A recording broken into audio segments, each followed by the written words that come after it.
Kemper Profiler Tones and Talks, Season 3, Episode 2. We're talking about gain dynamics, things like this. Last episode about, negative volumes and things like this. And this time we will have some insights from, he's with us again. Thank you, Mr. Thomas Dill. Hi. Hi. We will hear from Thomas about gain staging, gain concepts for handling various situations, level and gain wise for your performances. Am I right? Yes. All right. So please take over. This episode is about more gain.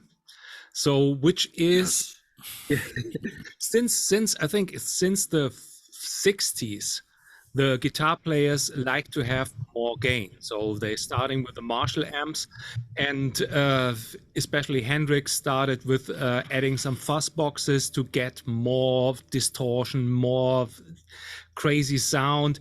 The guys in the 70s started putting a tube screamer or boost pedal in front of their Marshall plexi, and then Marshall made the JCM 800, which is a more high gain amp these days. And now we have the Diesels and Mesa Boogies and Peewees to get more gain, but this is still ain't enough.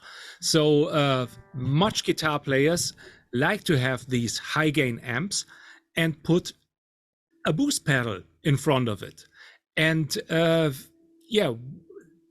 today we're talking about why putting a boost pedal in front of an amp instead of taking the gain knob at 10 or 11. And I prepared some rigs. I'd like to show you the screen. Here is it.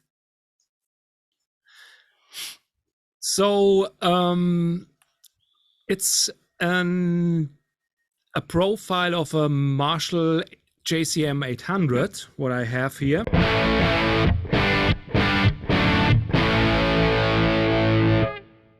With gain at 10. So this is from that channel. It was a modded Marshall, which I profiled, and this is the lower gain channel that this amp had, and it's quite on 10 now. So this is the gain setting for maximum gain, and the difference. So just listen to to the amp, and the other concept is same amp, just a pure booster in front of it, and the amp at 6.7. So this is, you see it, the amp at 10.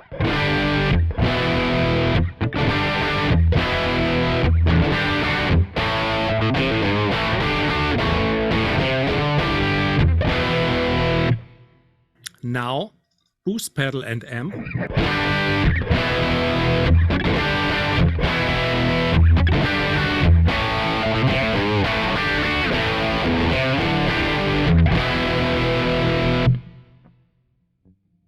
What do you think, Tom? I think, could you switch back to the first again? Because the gain is saying 10 now. Yeah. On this one. But what you referred to was the generic gain? No, gain, the normal gain. We can switch the generic gain up. I can do that. Yeah. But it's getting muddy for me. Yeah. No, I'm just wondering, because when you started to explain, you were saying that you had the gain at 5. No. No? Gain is at 10 at the amp, at the pure amp. Okay. With the boost and amp, I take the gain down. Okay, sorry. Then I just to get so for me is the difference having one amp up all the way or having the amp at a lower gain level plus the boost. Yeah, I get it. Get some kind of the same amount of distortion, but it sounds and feels different. So for me, the second setting with the boost and the amp at a lower gain level sounds a little bit more dense, a little more tighter, and giving, for me, the play feel is better as with the amp cranked up all the way. And I thought if there's if you hear it, it's always different when you play and listen to it and when you just listen to it. So that was the question: does it sound different for you through the internet? Yeah, try again, please, because I was just a little bit irritated because I had that thing with the gains mixed up. So again, genau. Amp pure. Oh.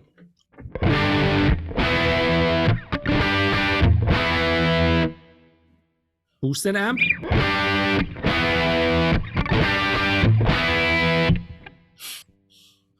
Yeah, I hear the difference, and I think it's a little bit tighter. The second one with the boost and the lower gain sounds indeed tighter, and the first one sounds a little bit more. I think you used that a little bit more woolly.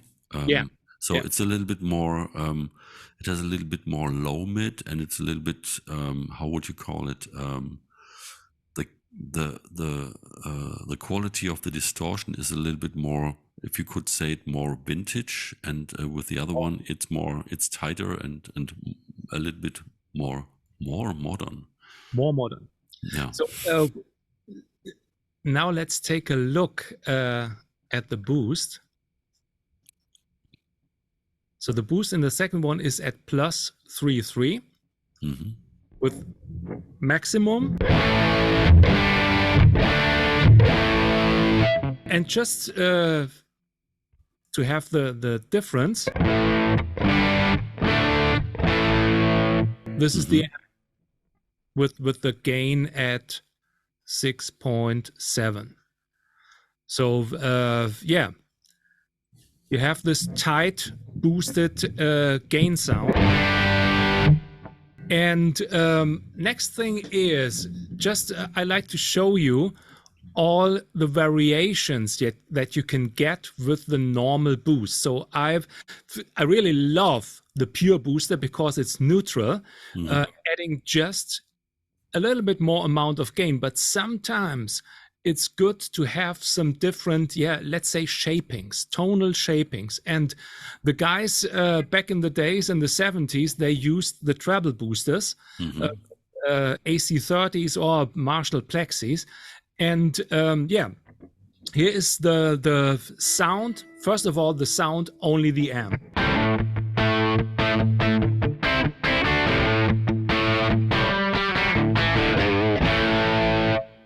Now with the treble booster.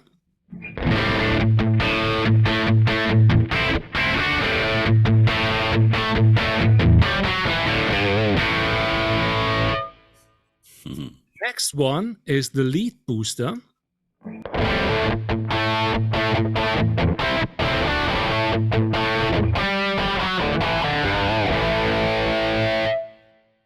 And again here the pure booster.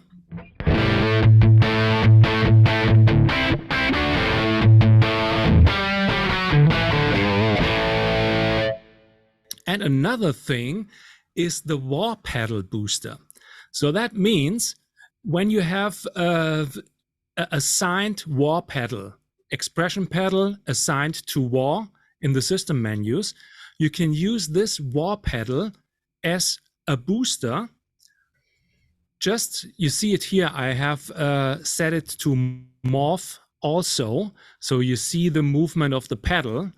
Now it's in the heel position, so it's off. And now it's on with a plus 73.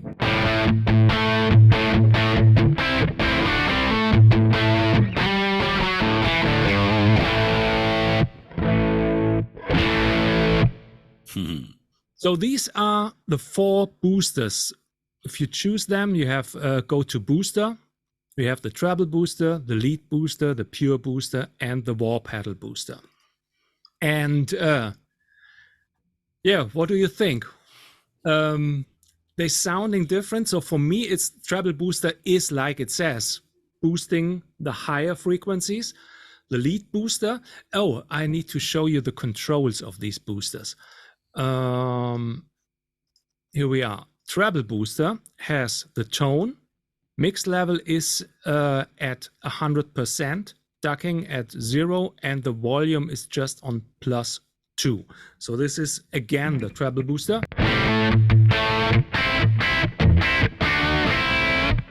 Really sparkly, crispy, distorted tone, and the tone can be turned up.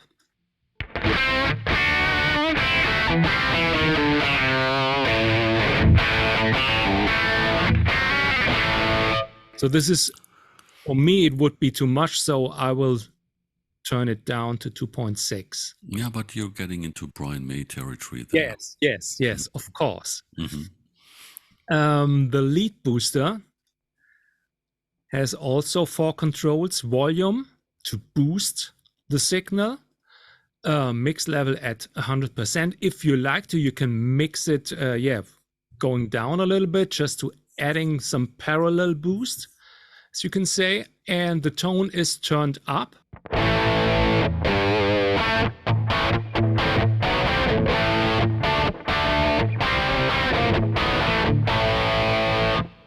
So it's a little bit more mid-range in this boost, from my opinion. The pure booster is just 1 knob, volume, and neutral. And you saw it, the war pedal booster has only the pedal range. You can turn the volume up, but then it's always boosted.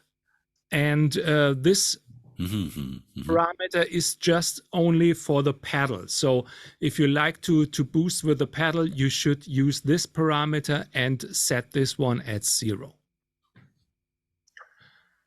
So these are the 4 boosters, but there are different approaches to boost the signal. You did it also with your rig in the last time with a compressor. And another thing that the people in the 70s, 80s did, just using an distortion or overdrive pedal to boost. And to set it to a boost sound, you should crank up the volume and just slightly increase the gain or the distortion level. I like to show you this one with the Kemper drive. So here we are. Again, without the boost.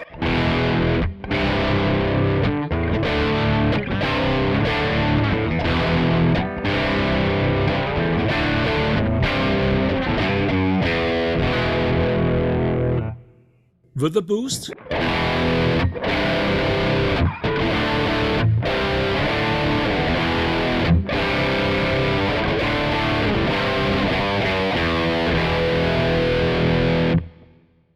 And it's set to, I took the setting from the Kemper drive, the preset 808 mid, in the middle, turning the drive down, tone a little bit, and the volume, I didn't know what,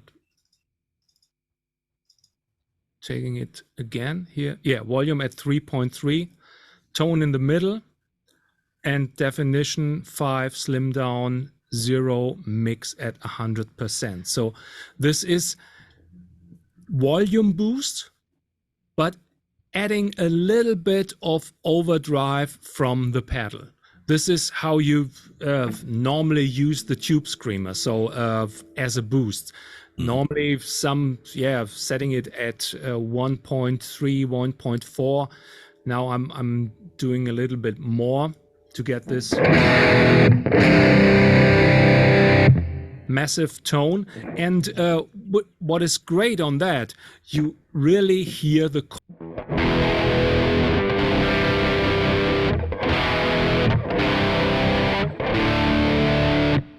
and it's not getting muddy for that. Only all the single tone.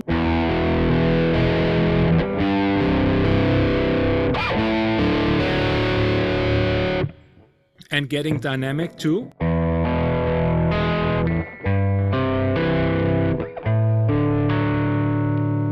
And you Nice. can with the volume knob.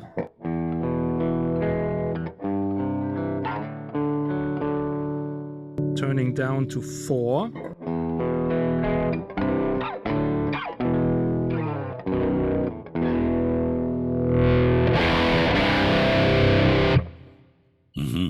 So this is another way to use the boost for more gain. And especially for lead tones, I like to boost the signal with the compressor. This is the next rig. Compressor boost. Here's the sound without the compressor.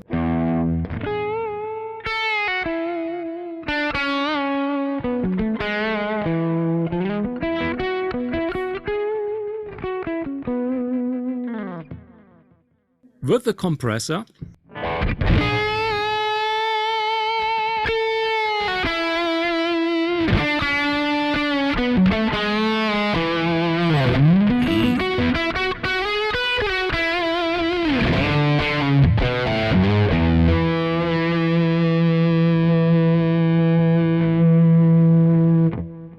Wow. the same as you last time. So this is very great to get these singing lead tones and adding that kind of sustain. Yes, I have the delay on, but the main part of the sustain comes from the compressor. And I like to show you the settings. Here we are. So intensity is really high. Just for understanding, attack and squash at lower levels, mix at 81. So the compressor is a little bit parallel. It's not only the compressed signal, it's a little bit of dry signal going through. And yeah, let's see. The volume is just to get more gain. So when I have the volume at 0, intensity at low level, you get this tone without the compressor.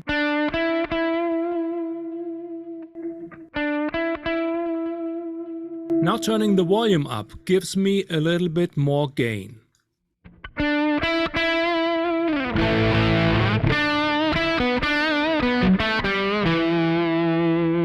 But now turning the intensity up makes the lower notes getting a little bit louder. So when you play one note and it fades out, this faded out sound will be expanded. So you get a little bit more sustain. Just checking with 3.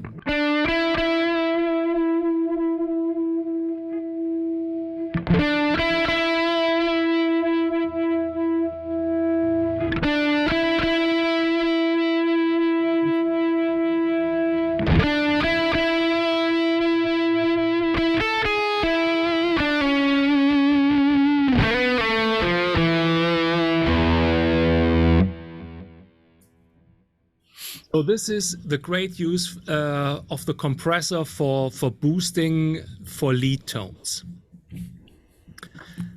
Next is this one here. EQ. Many guitar players are using the EQ. Famous is you might saw some videos from Tim Pierce. He's using the Boss EQ just for boosting the mids or some high frequencies, or just neutral setting and boosting the volume with this Boss EQ. And yeah, you can do that with the Profiler EQ too. It's here.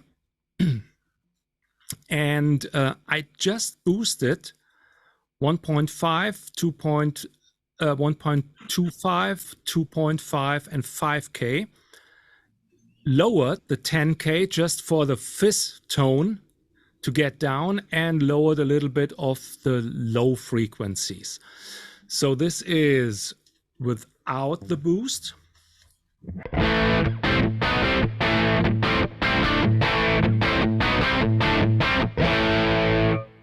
With the boost.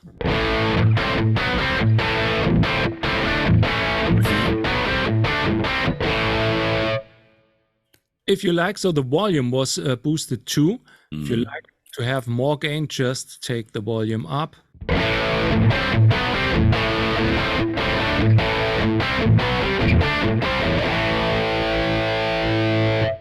Without.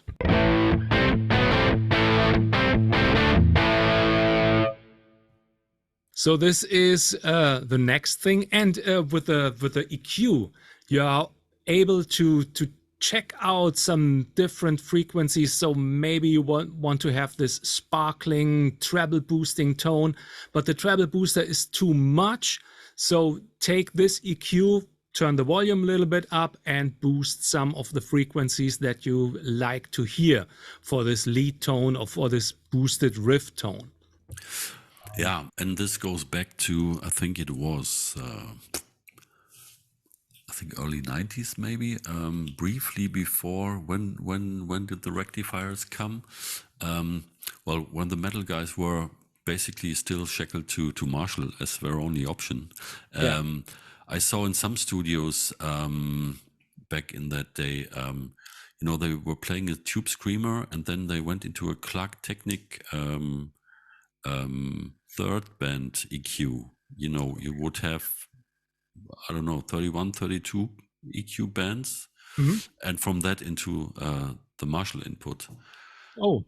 And the guitar player would be playing, and then they were like, taking in thirds, frequency wise, checking out what was doing the best to the signal, and that basically resulted in the pre-shaped boutique amps. Yeah. Which took basically the knowledge out of these experiences and built them into the guitar amps. Yeah, EQ is a powerful thing. But I think you should use it very slightly, not too much, not too over-enhancing the tone and to boost too much. You can really get lost using EQ, so be careful. That's true. That's my opinion. And a little bit more easier thing is the next one. It's volume pedal boost. If you have a volume pedal, what I have, not here, wait a minute, need to have a morph pedal turned on. Now it's volume pedal. So checking out here the volume pedal, and the location is set to input. Normally, the volume pedal is at range -5, and that means that you can fade in your sound, and if you have it to the heel position, it's off. Hear nothing. And if you have it to the toe position, it's at maximum. This is the setting, range -5. If you turn it to +5, it means when you have the pedal. Wait a minute, I will show you. Pedal. So here we are with the pedal. Pedal at heel position is normal volume. Pedal at maximum position, the toe position, is boosted. So let me show you.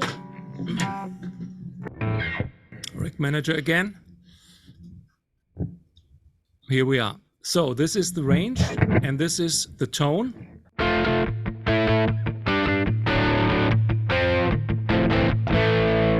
Pedal, heel position, now maximum.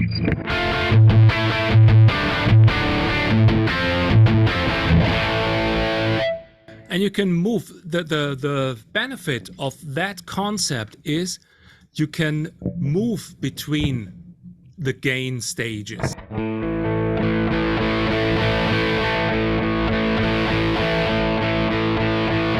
So it's not minimum, maximum of off, on. You have some stuff between. So for all the guys like you had in your last rig to have all these stages, the people who don't like to play with the volume knob on the guitar, you can do that with the volume on the pedal. And especially if you go to, let's say, a lower level.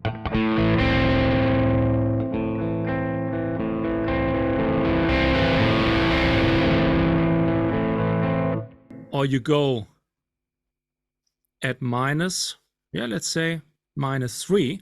So that means the heel position is just on, but very low level.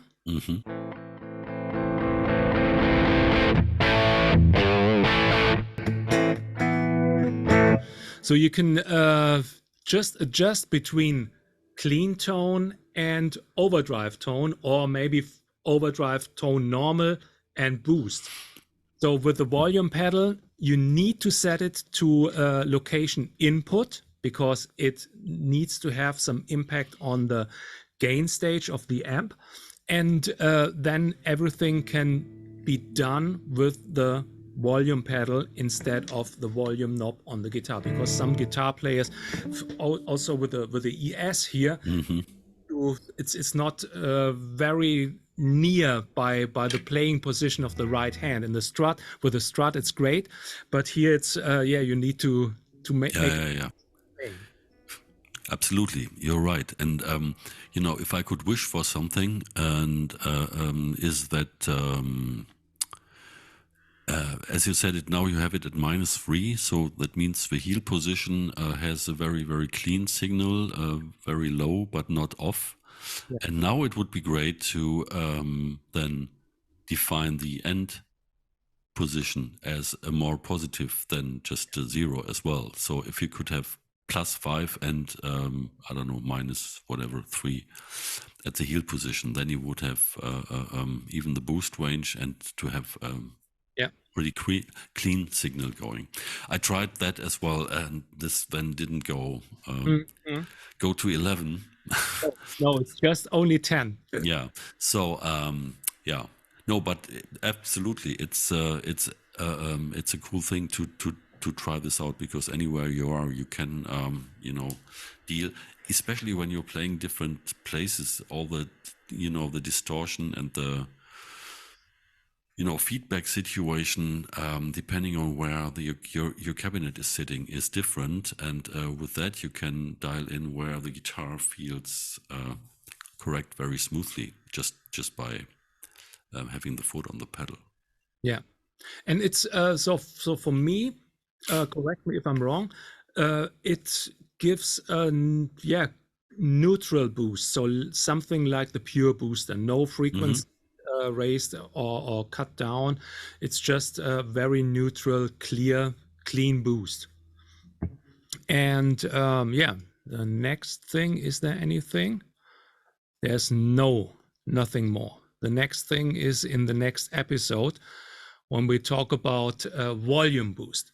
So these are the options that you have: booster, the 4 boosters, the overdrive pedal, the volume pedal boost, and what did I have? Compressor boost, yeah. and the EQ boost. Oh, the brain's going down now. So you need to check out which option is suiting the best for your favorite guitar tone. It's not said that there's only one thing that you should use the pure booster and you have a great guitar tone. No, it's difference. It's the guitar player, how hard you play, hit the strings, the tone you have, the amp profile you have. Everything makes a huge difference. I have just checked some AC15 profiles with the treble booster. Some sounds were too harsh, but some sounds, when I had a profile with a ribbon microphone, which is a more warmer tone, then the treble booster kicks in really great, and you get a cut-through sound for your recordings, listening into the band context then. So yeah, it depends on the situation, but think about there's a bit more than only the boosters, and you need to know how to adjust these. Absolutely. And I just remember that I wanted to say something in the last episode, but I didn't, at least not in that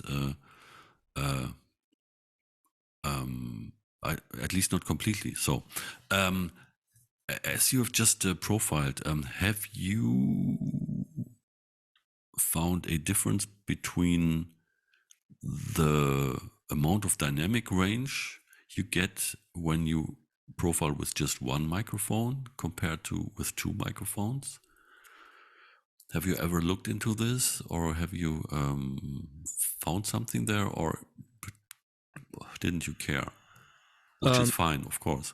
To be honest, I didn't focus on that. So because that's not a test a question. No.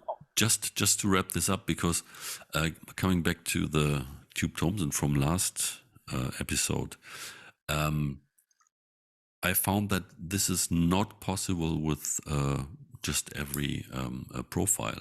And I found that the more microphones are used for creating a profile, the more the basic tone changes when you roll off the volume on the guitar. Some of them go weird when it's just like any other devices. When it's getting close to 2 or to 1.5 and stuff like that. And amps which have been profiled with just one microphone seem to be a bit more, how would you call it, linear when they're going into the low gain areas.